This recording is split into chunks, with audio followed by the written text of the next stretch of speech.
Vojvodina postaje epicentar za prljave tehnologije. Evo nalazimo se ispred fabrike koja je otvorena krajem prošle godine, Toyo Tires, koja je u vlasništvu moćne Mitsubishi korporacije. Država je u ovom slučaju, idući po svojom i nekoj praksi koju sprovodi zadnjih nekoliko godina, 84.000 evra platila po radnom mestu u fabrici koja će imati 520 i nešto radnika i sve ukupno da oko 63 hektara. Gledajte kako to izgleda.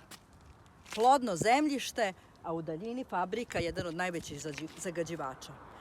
Niko se nije upitao da je fabrika otvarana, nismo primetili da se iko upitao da li je urađena studija u izvodljivosti. A kad kažemo da je država finansirala oko 84.000 evra po radnom mestu, treba da znamo da su sve ovo finansirali i domaći privrednici koji redovno plaćaju poreze i doprinese ovoj državi. Pa zaključite kako oni sutra mogu biti u istoj ravni na tržištu konkurencije kada već neko povlašćen dobije jeftino zemljište, besplatno dobije jeftinu radnu snagu.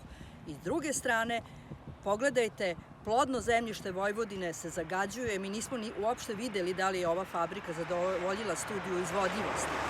Treće, da li Vojvodina treba da ide u ovom pravcu umesto da se bavi proizvodnjom ekološke zdrave hrane koja će biti veoma tražena i za koju će se u narednim nekim godinama na svetskom tržištu voditi pravi ekonomski ratovi.